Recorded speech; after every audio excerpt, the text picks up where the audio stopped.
কি মজিদ ভাই শুয়ে রইছো কেন? কাজ কবে শুরু করবা? হাতের যে অবস্থা রে ভাই, কেমনি কি করব? কেন ঋণ পাও নাই?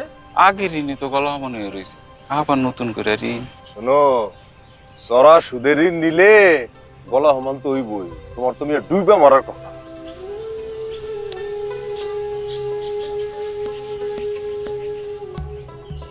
বিএনপি ক্ষমতায় গেলে যে কাজটা তো কৃষকরা জানেন, আর অশিক্ষিত মানুষ বা শিক্ষার সেই অবস্থায় নাই। এটার জন্যে প্রতিটা থানায় না, শুধুমাত্র প্রতিটা ইউনিয়নে তাদেরকে সেখানে ওই যাতে করে তাদের যে মালামালটা কিনে নেওয়া, কার্ডটা ডিস্ট্রিবিউট করা, ওদের জিনিসটা রাখা, এর জন্য একটা টিম থাকবে, ট্রেন আপ করতে হবে। এটা একটা চ্যালেঞ্জ হবে বিএনপির জন্য অফকোর্স, বাট যখন বিএনপি সরকার গঠন করবে এটা কোনো ব্যাপার হওয়ার কথা না। কারণ একটা ট্রেন্ড টিম থাকতে হবে টোটাল বাংলাদেশে জালের মতো করে, এবং সেটা করা হবে ইনশাআল্লাহ। আমাদের দেশ কৃষি প্রধান দেশ। বাংলাদেশ জাতীয়তাবাদী দল আমাদের এই দেশের সংস্কারের জন্য ৩১ দফা দিয়েছে। তার ২৭তম দফাটি হলো কৃষি নিয়ে। কৃষির উৎকর্ষ সাধন, কৃষির উন্নয়ন এবং কৃষকের উৎপাদিত পণ্যের সঠিক মূল্য পাওয়ার বিষয়টা সুনিশ্চিত করাই হচ্ছে বিএনপির লক্ষ্য। আমি জনাব তারেক রহমান যখন বললেন ৩১ দফা নিয়ে জনগণের দ্বারে দ্বারে যাওয়ার জন্য, আমি ৩১ দফা নিয়ে আমার কনস্টিটিউয়েন্সির মধ্যে ২৫২টা গ্রামের মধ্যে প্রায় ১৫০টার বেশি গ্রামের মধ্যে গিয়েছি।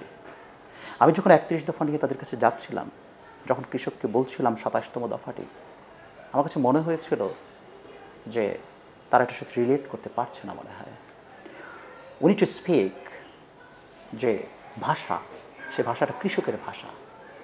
তার আমার মনে হলো যে না, we need to do something about ইট।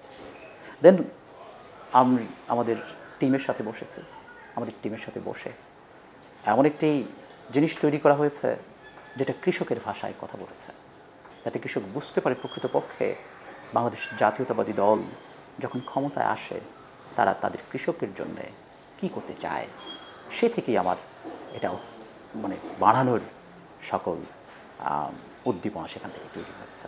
যেহেতু আমাদের কৃষিক্ষেত্রের মধ্যেই আমাদের সেখানে একটা ফার্মার্স কার্ড ইন্ট্রোডিউস করা হবে, যে কার্ডের মাধ্যমে একজন কৃষক তার জমির যে পরিমাণ জমি আছে তার উপর নির্ভর করে সে সার পাবেন, সে বীজ পাবেন, এবং তাকে লোন দেওয়া হবে, যে লোনের কারণে সে তার অন্যান্য যে এক্সপেন্সগুলো খরচ করতে পারবে।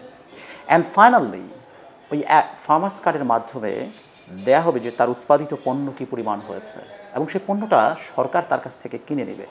এক্ষেত্রে তাহলে কি দাঁড়ালো?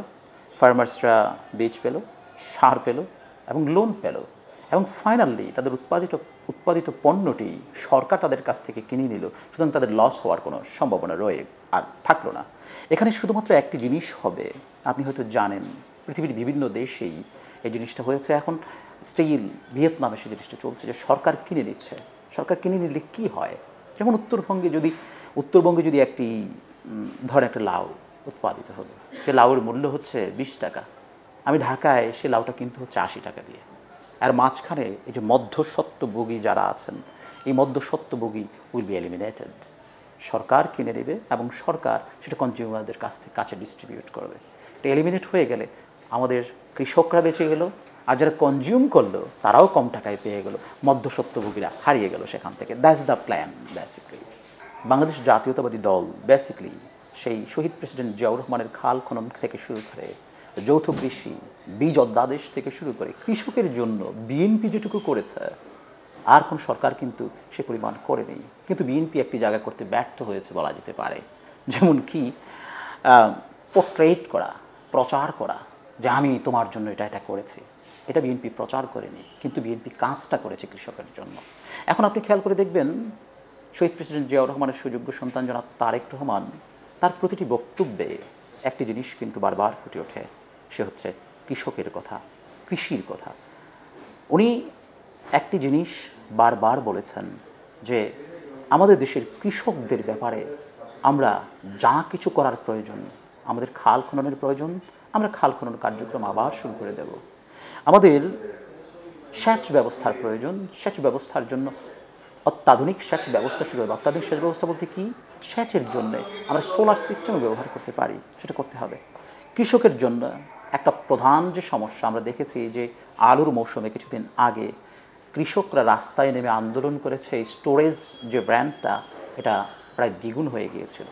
উনি সেই চিন্তাটাও করেছেন যে জায়গা ওয়াইজ, এলাকা ওয়াইজ তাদেরকে স্পেশালাইজড স্টোরেজ সিস্টেম করা হবে। তার মানে কৃষকের জন্য ওনার বাবা ভেবেছেন, কৃষকের জন্য ওনার মা ভেবেছেন, এখন কৃষকের জন্য উনি ভাবছেন। সত্যিকার অর্থেই উনি চান দেশে একটি পরিবর্তন। কারণ আমার দেশের কৃষক যদি বাঁচে আমার দেশ বাঁচবে, আমার যদি দেশের কৃষক যদি না বাঁচে আমার দেশের কোনো কিছুই সাস্টেনেবল হওয়া সম্ভব না। যেটা গত 15 বছর 7 মাস পলাতক স্বৈর রানী খুনি হাসিনা একটা জিনিস কি, ওরা এই উন্নয়ন মেলা নামের একটা মেলা করেছিল। আমি এর জন্য একটা কথা বলতে হয় কি, যে আমি মালয়েশিয়ায় অনেকবার যেতে হয়েছে, হ্যাঁ, আমি দেখিনি কোনো দিন মহাতির মোহাম্মদ উন্নয়ন মেলা করেছেন। এর কারণ কি জানেন? প্রকৃতপক্ষে আপনি যখন উন্নয়ন করেন, উন্নয়ন মেলা করে উন্নয়ন মেলার প্রচার করার প্রয়োজন পড়ে না, এটা দৃশ্যমান হয়ে যায়। তেমনিভাবে শহীদ প্রেসিডেন্ট জিয়াউর রহমানের সুযোগ্য উত্তরসূরি জনাব তারেক রহমান প্রকৃতপক্ষে কৃষকের জন্য কিছু করতে চাচ্ছেন। এবং এই উনি যখন ক্ষমতা আসবে, উনি না বাংলাদেশ জাতীয়তাবাদী দল যখন ক্ষমতা আসবে, তখন দেখা যাবে প্রকৃতপক্ষে কী রিফ্লেক্ট করছে, কৃষকের ভাগ্য কী পরিমাণ উন্নয়ন হচ্ছে। আপনারা সেটা দেখতে পাবেন, দেশবাসী সেটা দেখতে পাবে। ইনশাল্লাহ আশা করি ভালো জিনিস আমাদের জন্য, দেশের জন্য আসছে। অধিকার, সম্মান ও আশা পূরণের মধ্যে দিয়ে কৃষকের স্বপ্ন বাস্তবায়ন আমাদের অঙ্গীকার। বাংলাদেশ জাতীয়তাবাদী দল।